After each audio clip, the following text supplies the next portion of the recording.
minasyaitonirrajim. Bismillahirrahmanirrahim. Assalamualaikum warahmatullahi wabarakatuh. Rabbi shrah li sadri wa yassir li amri wahlul 'uqdatam min lisani yafqahu qawli. Pada kesempatan kali ini kita akan membahas salah satu materi PAI di kelas 10 semester 1, yaitu iman kepada Allah melalui Asmaul Husna. Allah Subhanahu wa taala berfirman dalam Al-Qur'an, A'udzu billahi minasy syaithanir rajim. Bismillahirrahmanirrahim. Walillahil asmaul husna fad'uhu biha wa dharul ladzina yulhiduna fi asma'ihi sayujzauna ma kanu ya'malun. Shadaqallahul azim. Surat Al-A'raf ayat 180. Walillahil asmaul husna, dan sungguhnya Allah memiliki asmaul husna, memiliki nama-nama yang baik, nama-nama yang indah. Fad'uhu biha, maka berdoalah pada Allah dengan menggunakan asmaul husna tersebut. Nah, jadi di ayat ini di surat Al-A'raf ayat 120 ini Allah memerintahkan kepada kita semua agar ketika berdoa, ketika meminta kepada Allah Subhanahu wa taala, kita menggunakan nama-nama Allah. Misalkan, ya Allah ya Rahman, berilah kami, kasih sayangi kami, dan lain sebagainya. Ya Allah ya Jami, ya Allah ya Ghaffar, ampunilah kami, seperti itu. Itu maksud dari ayat ini. Nah, jadi dari ayat ini menjelaskan bahwa Allah memiliki Asmaul Husna, memiliki nama-nama yang baik, yang dimana kita sudah tahu semuanya bahwa Asmaul Husna ini ada berapa? 99.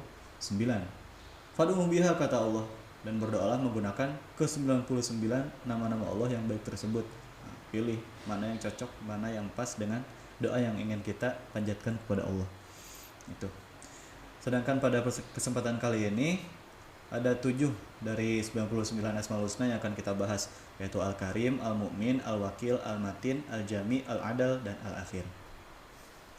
Pertama, Al-Karim. Al-Karim artinya adalah Maha Mulia. Maha Mulia juga Maha Pemurah. Nah, bisa diartikan juga sebagai Allah Maha Pemurah.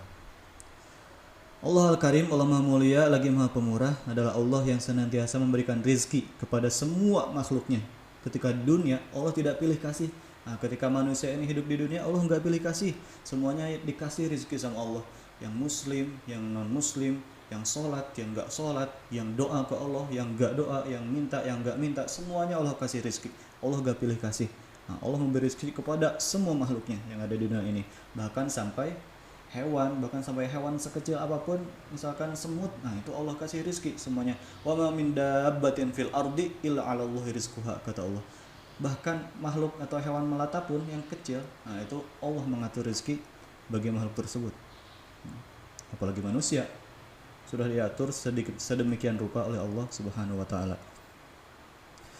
Nah, Maha Mulia dan Maha Pemurah juga diartikan sebagai bahwa Allah itu suka ngasih maaf, Maha pemberi maaf kepada hambanya yang penuh dosa. Ada hambanya yang penuh dosa, ngelakuin maksiat dan sebagainya, tapi ketika hamba ini bertobat, meminta ampunan kepada Allah, Allah kasih maaf. Allah Maha Pemurah seperti itu. Allah Maha Mulia. Lalu bagaimana cara kita meneladani Maha Mulia dan Maha Pemurahnya Allah ini? Yaitu kita harus bersikap dermawan. Perilaku kita sehari-hari sebagai bukti bahwa kita mengimani Allah itu Al-Karim, Allah itu Maha Mulia lagi Maha Pemurah, kita harus dermawan. Dermawan itu apa? Berehan lah bahasa Sundanya. Jadi kita harus, misalkan contohnya sedekah, atau ketika Jumatan kan suka ada canceling itu yang infak masjid. Nah, itu kita memasukkan uang ke dalamnya. Lalu jika ada seperti yang lalu 10 Muharram, santunan kepada anak-anak yatim, kepada teman-teman, ngasih pertolongan kalau ada yang membutuhkan. Dan juga misalkan kalau ada tamu datang ke rumah kita, kita harus menjamunya dengan baik, ngasih minum-minum lah istilahnya mah gitu. Itu Al-Karim. Lalu yang kedua, Al-Mu'min. Al-Mu'min ini berasal dari kata amanah. Berarti Allah itu Maha terpercaya. Bisa juga diartikan Allah itu Maha pemberi rasa aman. Bayangkan jika Allah tidak memberi rasa aman ke dalam hati manusia. Dikit-dikit gelisah. dikit-dikit takut, dikit-dikit cemas. Misalkan kita mau nyebrang nih, nyebrang jalan aja, kita gak bakalan jadi-jadi itu nyebrang kalau Allah gak ngasih rasa aman, rasa tentram ke dalam hati kita. Kita akan selalu gelisah, kita akan selalu cemas, kita akan selalu takut. Nah, tapi karena Allah itu Al-Mu'min, Allah itu ngasih rasa aman ke dalam hati setiap manusia, maka manusia bisa bisa tenang. Tidak selalu gelisah, tidak setiap hari-harinya diliputi rasa gelisah, cemas dan takut. Nah, lalu bagaimana cara kita meneladani Allah yang Al-Mu'min ini, Allah yang Maha Pemberi rasa aman ini? Nah, kita juga harus menjadi orang yang senantiasa memberikan rasa aman kepada orang lain. Jadi jangan sampai ada orang di sekitar kita itu merasa terganggu dengan adanya kita. Nah, bukannya merasa aman, dia malah risih dengan adanya kita. Nah, atau malah dia takut karena kita ini tukang ganggu, baik itu dengan lisan, suka ngomongin dan lain sebagainya, atau bahkan dengan tindakan, suka mukul dan sebagainya. Jangan sampai. Kita harus memberi rasa aman kepada orang lain. Juga misalkan contohnya ketika ada orang tua atau siapapun kelihatan susah mau nyebrang jalan, kita bantuin. Kita bantu menyeberangkan orang lain, menyeberang jalan.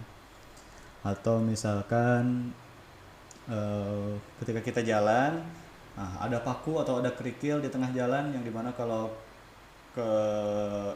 lindas oleh kendaraan itu akan mudorot, akan jadi bahaya bagi kendaraan tersebut, maka kita singkirkan paku tersebut atau batu tersebut dari jalan. Itu. Selanjutnya, Allah itu Al-Wakil. Al-Wakil itu artinya maha mengurusi, atau bisa diartikan maha mewakili dan memelihara. Allah memelihara dan mengurusi kebutuhan setiap makhluknya. Bahkan seperti yang disampaikan sebelumnya, Allah memelihara setiap makhluknya, bahkan sampai hewan-hewan kecil sekalipun. Apalagi manusia diurus dan dipelihara oleh Allah Subhanahu wa taala, dijamin rezekinya, dijamin makannya. Bahkan bukan cuma manusia yang sudah terlahir ke dunia, ketika manusia ini masih di dalam janin ibunya, yang tidak gerak, gak ngapa-ngapain, gak usaha, gak kerja atau gak masak di dalam perutnya kan enggak. Nah, tapi Allah jamin, Allah kasih kemampuan bagi janin tersebut, bagi kita ketika masih di dalam perut ibu, kemampuan untuk makan dan bernafas, walaupun cuma diam aja. Walaupun gak ada angin masuk gitu ke dalam perutnya. Pokoknya Allah gimana caranya ngasih kita kemampuan untuk bisa makan, bisa bernafas di dalam perut ibu kita. Masya Allah kan. Nah, lalu bagaimana cara kita meneladani sifat Allah yang Al-Wakil ini? Kita harus tawakal. Menyerahkan, apa sih tawakal itu? Menyerahkan segala urusan kepada Allah Subhanahu wa taala. Tentu setelah ikhtiar, setelah usaha yang maksimal. Gak bisa kita ujuk-ujuk tiba-tiba tawakal. Misalkan kita gak ngapa-ngapain, misalkan kita lapar nih, tapi kita diam aja, saya mau udah tawakal kepada Allah, saya gak akan makan, nanti juga kenyang sendiri, kan itu gak masuk akal. Tidak seperti itu, tapi kita usaha dulu, baru ujungnya adalah tawakal. Kita belajar dengan giat, lalu ketika ada ujian, kita kerjakan dengan baik, dan hasilnya nilainya bagaimanapun itu tawakal kepada Allah. Kita memilih perguruan tinggi, misalkan kalian mau melanjutkan nanti setelah kelas 12, memilih perguruan tinggi yang baik, kemudian mengerjakan contoh-contoh soal dengan giat dan lain sebagainya, pokoknya berusaha semaksimal mungkin, lalu hasilnya nanti apakah diterima atau tidak, itu adalah kita tawakalkan kepada Allah Subhanahu wa taala. Itu. Selanjutnya Allah itu Al-Matin. Al-Matin ini artinya maha kokoh atau maha kukuh. Maksudnya gimana? Nah, tidak ada yang mampu mencegah atau menghalangi rahmat dan azab Allah. In aradani Allah bidurin hal hunaka syifatu durhi aw aradani birahmatin hal huna musukatu rahmati wa hasbiyallahu ilaihi falyatawakkalul mutawakkilun. Seperti itu. Ketika Allah berkehendak, ketika Allah sudah memutuskan untuk memberikan rahmatnya kepada kepada makhluknya, maka tidak ada yang bisa mencegahnya. Misalkan dia halang-halangi, gak boleh, dia mah gak boleh dapat rahmat Allah. Gak akan bisa. Kalau Allah sudah menentukan seperti itu, akan tetap seperti itu jadinya. Begitupun ketika Allah sudah menentukan akan memberi ujian atau memberi madarat atau memberi musibah kepada seseorang, maka tidak ada apapun, tidak ada makhluk lain yang mampu mencegah ujian dari Allah tersebut. Lalu bagaimana cara kita meneladani al-matinnya Allah ini? Itu dengan bersikap tangguh, istiqomah, teguh pendirian, tidak tergoda, kuat dan sabar dalam ujian. Jadi kita harus teguh pendirian, kita harus istiqomah. Ketika kita sudah menekadkan untuk menjadi lebih baik lagi, maka kita harus istiqomah. Jangan sampai berbelok-belok lagi, belok dikit langsung lurusin lagi. Misalkan kita udah mau meniatkan diri untuk apa ya, mulai hari ini misalkan mau sholat duha, nah, maka terus istiqomah sholat duha walaupun sedikit-sedikit, 2 rakaat gak apa-apa. Ketika kita mulai malas lagi, langsung ingat lagi, wah saya harus istiqomah, harus sholat duha nih. Nah seperti itu, harus teguh pendirian. Misalkan ketika kalian sekolah misalkan, saya mau gak mau pacaran, saya buang-buang duit aja misalkan. Nah, harus teguh pendirian walaupun ada misalkan teman kalian yang menyatakan cinta misalkan, ya aku tuh suka banget sama kamu misalkan, nah, seperti itu. Tapi kalian tetap teguh pendirian walaupun si yang suka sama kamu ini, kamu juga ada rasa ke dianya misalkan gitu. Tapi harus teguh pendiriannya, jangan sampai goyah. Atau misalkan ketika puasa kalian pulang dari sekolah, lewat warteg yang buka tapi tertutup tirai, tapi ada kaki-kaki yang gantung di dalamnya, lalu tercium aroma-aroma masakan misalkan. Nah, kalian harus teguh pendirian, kita harus teguh pendirian, jangan sampai tergoda lalu kita malah masuk ke warteg bertirai tersebut. Nah, jangan sampai itu. Lalu Allah juga Al-Jami'. Allah itu Al-Jami', Allah itu Maha Penghimpun. Allah Maha Penghimpun. Allah menghimpun atau mengumpulkan manusia di padang mahsyar nanti. Nah, jadi setelah kiamat, setelah seluruh makhluk dicabut nyawanya, lalu seluruh manusia dikumpulkan di padang mahsyar. Nah, ini bukti bahwa Allah itu Al-Jami', Allah itu Maha Penghimpun. Nah, Allah juga ketika manusia ini nanti di akhirat setelah kiamat, Allah akan mengumpulkan manusia dengan golongannya masing-masing ketika di dunia.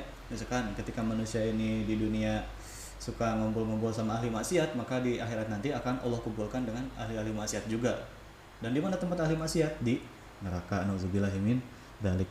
Ketika manusia hidup di dunia bersama atau senantiasa ngumpul-ngumpulnya sama orang-orang baik, orang-orang soleh dan lain sebagainya, maka ketika di akhirat nanti Allah akan kumpulkan orang ini dengan orang soleh juga. Dan di mana tempat orang soleh? Di surga. Amin ya rabbal alamin. Lalu bagaimana cara kita meneladani Allah yang Al-Jami' ini, Allah Maha Penghimpun ini? Nah, kita harus bersikap pemimpin, harus memiliki rasa menghargai perbedaan, toleransi. Jadi ketika kita melihat perbedaan, jangan malah kita bentur-benturkan, tapi harus kita hargai perbedaan yang ada. Misalkan kita di kelas, kan kita di sekolah negeri ya, jadi di kelas kalian ada yang muslim, ada yang non muslim, jangan malah musuhan dengan mereka. Gak apa-apa, kalau dalam sosial kita harus tetap berbuat baik, tapi dalam beragama lakum dinukum waliyadin, agamamu, agamaku. Lalu misalkan ada teman yang berantem, ada yang bertengkar lah, jutek-jutekan, nah maka untuk meladani Allah yang Al-Jami', Allah Maha Penghimpun, kita harus mendamaikan teman kita yang lagi berantem tersebut. Lagi jutek-jutekan, misalkan kalian damain, bilang ke si A, sebenarnya si B itu pengen minta maaf loh, gak sengaja dan sebagainya. Nah, kalian juga bilang ke si B, pokoknya didamaikan lah, gimana caranya. Selanjutnya Allah itu Al-Adil, Allah itu Maha Adil. Kadang tapi manusia ini karena melihatnya dari kacamata manusia ya, kadang kita melihat sesuatu tuh, Allah kok gak adil banget sih, Allah itu gak adil banget sih. Nah, padahal sebenarnya Allah itu Maha Adil. Bagaimanapun Allah itu Maha Adil, tapi kita gak ngerti Maha Adilnya Allah itu kayak gimana. Nah, kita harus coba melihatnya lebih jauh, memikirkan hal-hal positifnya, sehingga kita bisa melihat kemahaadilan Allah dalam hal tersebut itu seperti apa. Misalkan ada ada manusia yang sakit atau kenapa, yang dimana kata dokter harus diamputasi. Ini kok takdir Allah kejam banget sih, harus diamputasi, harus dipotong kakinya misalkan. Nah, padahal di balik amputasi ini ada hikmahnya. Kenapa? Karena kalau gak diamputasi misalkan, penyakitnya akan menyebar ke seluruh tubuhnya sehingga nyawanya tidak terselamatkan dan sebagainya. Kayak gitulah. Nah, kemahadilan Allah juga terlihat dari bahwa Allah tuh gak memandang manusia dari parasnya. Misalkan yang ganteng itu derajatnya lebih tinggi di sisi Allah daripada yang biasa aja misalkan, atau yang kaya, yang duitnya, yang miliarder, yang duitnya numpuk di rumah, di bank, itu derajatnya lebih tinggi daripada orang yang biasa-biasa aja atau yang kekurangan harta. Atau orang yang sekolahnya sampai ke luar negeri yang gelarnya panjang ada 10 misalkan, lebih mulia di sisi Allah daripada orang yang lulusan SMA aja misalkan. Atau misalkan orang yang nasabnya atau keturunan ayahnya seorang presiden misalkan, orang ini lebih mulia di sisi Allah daripada orang yang anak pedagang di pasar misalkan. Enggak, Allah itu Maha Adil. Allah gak melihat kita, Allah gak melihat manusia dari hal tersebut. Tapi bagaimana kualitas seorang manusia di sisi Allah? Nah, Allah itu melihat dari ketakwaan. Bagaimana kita menjalankan perintah, bagaimana kita menjauhi larangan, maka itu yang menentukan tinggi atau rendahnya derajat kita di hadapan Allah Subhanahu wa taala. Tapi kemahadilan Allah ini, gini sebelumnya, Allah itu maha adil. Ketika ada yang berbuat dosa, Allah kasih. Ketika ada yang berbuat maksiat, Allah kasih dosa dan nantinya akan dibalas. Ketika ada yang orang berbuat baik, Allah kasih pahala, nantinya juga akan dibalas dengan surga, misalkan seperti itu. Nah, tapi kemahadilan Allah ini masih dibarengi dengan rahmannya Allah, kasih sayangnya Allah. Maksudnya gimana? Nah, ketika seorang manusia misalkan berniat untuk melakukan hal baik, maka niatnya aja udah dikasih pahala. Sedangkan ketika manusia ini berniat untuk melakukan keburukan, maka niatnya nggak ada dosa. Nah, niat keburukan itu nggak ada dosa, tapi niat kebaikan itu udah dapat pahala. Nah, itu maha adilnya Allah itu masih penuh dengan kasih sayang. Lalu bagaimana cara kita meneladani al-adalnya Allah, maha adilnya Allah? Nah, kita juga harus berlaku adil. Adil itu apa sih? Menempatkan sesuatu pada tempatnya, sesuai tempatnya lah. Nah, atau misalkan kalian ada yang setelah kuliah berprofesi sebagai apa ya? Atau gak usah sampai ke profesi lah. Kalian lihat di kelas misalkan ada yang bertengkar, tapi kalian tahu yang benar itu si A, yang salah itu si B. Tapi karena kalian dekatnya ke si B, maka kalian menyalahkan si A walaupun tahu si A ini benar. Nah, jangan sampai seperti itu. Kita harus tetap adil. Yang benar ya benar, yang benar ya kita katakan benar, yang salah ya kita katakan salah. Jangan sampai membolak-balikan fakta. Terakhir itu Allah itu al-akhir. Allah itu maha akhir. Maksudnya maha akhir tidak yang paling terakhir, enggak. Maha akhirnya Allah itu tidak ada akhirannya. Nah, Allah itu maha akhir tanpa akhiran. Dan Allah itu al-awwal. Allah itu maha awal tanpa awalan. Allah maha awal tanpa awalan dan maha akhir tanpa akhiran. Gitulah pokoknya. Maksudnya Allah itu maha kekal.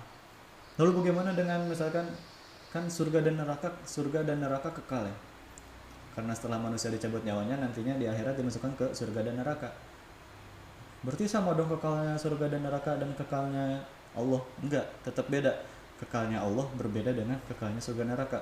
Kalau surga neraka pengen dihancurkan sama Allah ya bisa aja. Seperti halnya kayak gini misalkan, manusia kan jelas-jelas anti air ya, kehujanan gak bakalan karatan, gak bakalan rusak lah.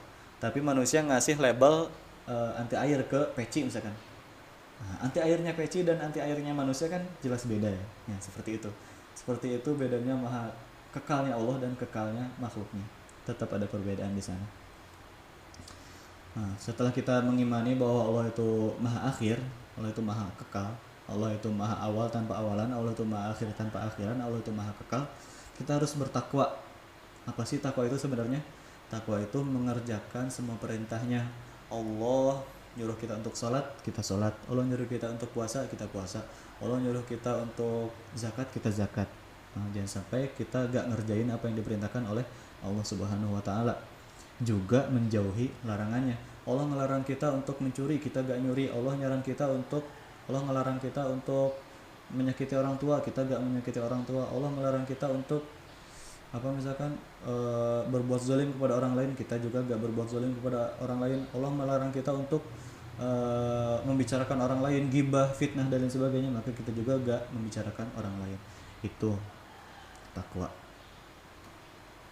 Nah, sekian materi kali ini, semoga bermanfaat. Semoga kita mendapatkan ilmu dari apa yang sudah saya sampaikan sedikit banyaknya. Nah, tapi tetap ya, ilmu ini dari Allah Subhanahu wa taala. Saya hanya perantara, hanya menyampaikan saja. Mohon maaf jika ada kesalahan. Wabillahi taufiq wal hidayah. Wassalamualaikum warahmatullahi wabarakatuh.